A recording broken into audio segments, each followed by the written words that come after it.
Good morning बच्चों। Literature में lesson 4 दीवानों की हस्ती। बच्चों ये कविता हम लोग पूरी पढ़ चुके हैं। इसका भाव हम लोग समझ चुके हैं और कॉपी में हम लोग इसके शब्दार्थ, भावार्थ और प्रश्नोत्तर यहाँ तक हम लोग ये सारा वर्क कंप्लीट कर चुके हैं। आज बच्चों उसी की वीडियो बनाकर हम आप लोगों को भेज रहे हैं। जिनका जो भी इनकम्प्लीट होगा उससे आप लोग कंप्लीट कर लीजिएगा। हाँ तो बच्चों देखिए, ये भगवती चरण वर्मा की कविता है। कविता की पंक्तियां हैं बच्चों। हम दीवानों की क्या हस्ती हैं, आज यहाँ कल वहाँ चले, मस्ती का आलम साथ चला, हम धूल उड़ाते जहाँ चले। आए बनकर उल्लास अभी, आंसू बहकर बह चले अभी, सब कहते ही रह गए अरे, तुम कैसे आए कहाँ चले। तो बच्चों ये 8 पंक्तियाँ हैं। इसका भावार्थ हमने आपको कॉपी पर लिखवाया है। वो भावार्थ इस प्रकार है बच्चों। पहले हमने आपको देखिए संकेत में लिखाया था शुरू के और अंतिम का शब्द। उसके बाद हम लोगों ने इसका प्रसंग लिखा था बच्चों।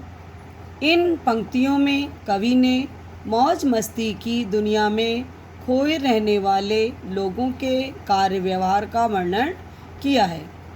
उसके बाद बच्चों इन्हीं पंक्तियों का अर्थ हम लोग यहाँ लिखेंगे भावार्थ डाल के। कवि कहते हैं कि उनका स्वभाव मस्त मौला है, वह एक स्थान पर टिके नहीं रहते, वे जहाँ भी जाते हैं चारों ओर खुशियाँ फैल जाती हैं। कवि जहाँ धूल उड़ाते हुए जाते हैं वहीं चारों तरफ प्रसन्नता का माहौल हो जाता है। कवि बच्चों रमता जोगी है, वह मन में उत्पन्न भावों की भांति कभी खुशी का संदेश तो कभी आँखों से बहते आंसू की तरह सब जगह फैल जाता है। कवि कहते हैं कि वे इतनी जल्दी आते जाते रहते हैं कि लोगों को पता ही नहीं चलता कि वे कब आए और कब चले गए। बच्चों ये तो जो पंक्तियां अभी हमने पढ़ी थी उनका भावार्थ हो गया। इसके आगे की पंक्तियां हैं बच्चों। किस ओर चले यह मत पूछो, चलना है बस इसलिए चले, जग से उसका कुछ लिए चले, जग को अपना कुछ दिए चले। दो बात कही दो बात सुनी, कुछ हंसे और फिर कुछ रोए, छक कर सुख दुख के घूंटों को हम एक भाव से पिए चले। ये बच्चों आगे की पंक्तियां हैं जिनका भावार्थ इस प्रकार है। ये देखिए यहाँ पर भी आप पहले वाले की भांति ही सेकंड में भी पहले संकेत लिखेंगे, उसके पश्चात प्रसंग है। इन पंक्तियों में बच्चों कवि संसार से दूर अपनी अलग राह पर चलने की बात कह रहे हैं। उसके पश्चात भावार्थ। संसार जब कवि में जानना चाहता है अब वो किस ओर जा रहे हैं, तो वे कहते हैं कि ये मत पूछो कि मैं कहाँ जा रहा हूँ, क्योंकि मेरी कोई निश्चित मंजिल नहीं है। मैं चलता हूँ क्योंकि यह मेरा स्वभाव है। कवि कहते हैं कि वो संसार से कुछ ज्ञान लेकर और कुछ अपने पास से देकर जा रहे हैं। कवि का स्वभाव चलने का है, परंतु वह जहाँ रुकते हैं वहाँ लोगों से बच्चों प्रेम भरी बातें करते हैं तथा उनकी बातें सुनते हैं और उनसे अपना तथा उनका सुख दुख बांटते हैं तथा सुख दुख रूपी अमृत का घूंट पीकर वह फिर से नए सफ़र पर चल देते हैं। बच्चों ये तो हमारी अभी नेक्स्ट पंक्तियों का अर्थ हो गया। इसके आगे की पंक्तियां हैं बच्चों। हम भिखमंगों की दुनिया में स्वच्छंद लुटाकर प्यार चले, हम एक निशानी सी उर पर ले असफलता का भार चले। अब अपना और पराया क्या, आबाद रहें रुकने वाले, हम स्वयं बंधे थे और स्वयं हम अपने बंधन तोड़ चले। ये बच्चों ये लास्ट की पंक्तियां हैं। इसका अर्थ अब हम लोगों ने इस प्रकार से लिखा था। संकेत देखिए, वही स्टार्टिंग और लास्ट का वर्ड लिखते हैं। फिर प्रसंग हम लोगों ने लिखा बच्चों, इन पंक्तियों में कवि प्यार की दौलत से हीन का मतलब कि जिनके पास प्यार की दौलत नहीं होती, तो प्यार की दौलत से हीन संसार को भिखारी कहते हैं और फक्कड़ होते हुए भी वे संसार पर अपना प्यार लुटाते हैं। प्रसंग के बाद हम लोग बच्चों भावार्थ लिखेंगे। कवि के अनुसार ये संसार भिखारी है, इसके पास प्रेम नामक धन नहीं है, किंतु कवि पूरी आज़ादी से सब तरफ प्रेम लुटाते चलते हैं, क्योंकि कवि सारे संसार को अपना मानते हैं, इसलिए वे बंधन मुक्त हैं। इतना प्रेम होते हुए भी एक सफल सांसारिक व्यक्ति न बन पाने का दुख उनके हृदय में है और यही भार उनकी असफलता है। कवि के अनुसार बच्चों संसार में कोई अपना और कोई पराया नहीं है। वे कहते हैं वे स्वयं इन बंधनों में बंधे थे और स्वयं इन बंधनों को तोड़कर आगे चलते जा रहे हैं तथा इससे वे प्रसन्न और सदा चलते रहना चाहते हैं। बच्चों इस प्रकार से आपकी कविता का 3 पार्ट में भावार्थ कंप्लीट हो गया। इसके पश्चात बच्चों हमने आपको शब्दार्थ लिखाए थे, जिसमें से कुछ शब्द आपकी बुक में थे और बाकी हमने स्वयं से लिखाए थे। तो उनमें देखिए, पहले एक बार देख लीजिए।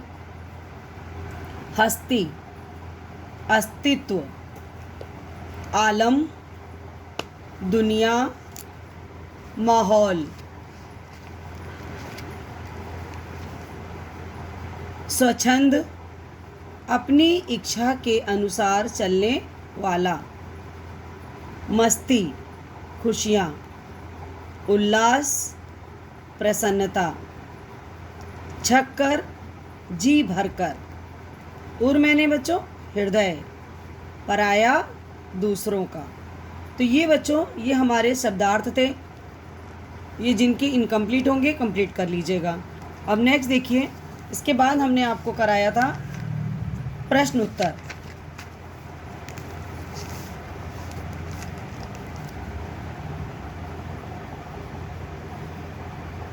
बच्चों क्वेश्चन नंबर 1 था, कवि ने अपने आने को उल्लास और जाने को आंसू बनकर बह जाना क्यों कहा है। इसके बाद उत्तर है बच्चों, कवि खुद के आने को उल्लास इसलिए कहते हैं क्योंकि वे जहाँ भी जाते हैं खुशियाँ फैलाते हैं तथा अपने जाने को आंसू बनकर बह जाना इसलिए कहते हैं क्योंकि इतनी खुशियों के बाद जब वो जाते हैं तो उनकी याद में लोगों को आंसू आने लगते हैं। ये हो गया बच्चों पहले क्वेश्चन का आंसर। सेकंड क्वेश्चन है बच्चों, भिखमंगों की दुनिया में बेरोक प्यार लुटाने वाला कवि ऐसा क्यों कहता है कि वह अपने हृदय पर असफलता का एक निशान भार की तरह लेकर जा रहा है। क्या वह निराश है या प्रसन्न है? तो बच्चों देखिए इसका आंसर, कवि प्रेम की दौलत संसार में लुटाता है। इतना प्रेम होने पर भी वह अपने को असफल इसलिए कहता है क्योंकि वह कभी सांसारिक व्यक्ति नहीं बन पाया। यही असफलता उसके हृदय में एक निशा की तरह चुभती है, किंतु वो निराश नहीं है, वह प्रसन्न है क्योंकि यह रास्ता उसने खुद चुना है और वह इसके लिए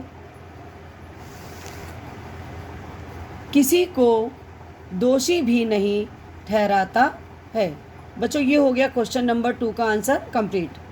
यहाँ से बच्चों देखिए क्वेश्चन नंबर 3, कविता में ऐसी कौन सी बात है जो आपको सबसे अच्छी लगी? आंसर देखिए इसका, इस कविता में कवि का अपने ढंग से अपना जीवन जीना तथा चारों ओर प्यार और खुशियाँ बांटना सबसे अच्छा लगा। कवि अपने जीवन की असफलता के लिए किसी अन्य को दोषी नहीं ठहराता, यह भी अच्छा लगा। बच्चों, इस प्रकार से हमारे प्रश्नोत्तर कंप्लीट हो गए। इसके बाद हम लोगों ने बच्चों अभ्यास पुस्तिका में कार्य किया था, वो होमवर्क के रूप में था, उसे आप लोग अपना कर लीजिएगा जिनके पास। हाँ, धन्यवाद बच्चों।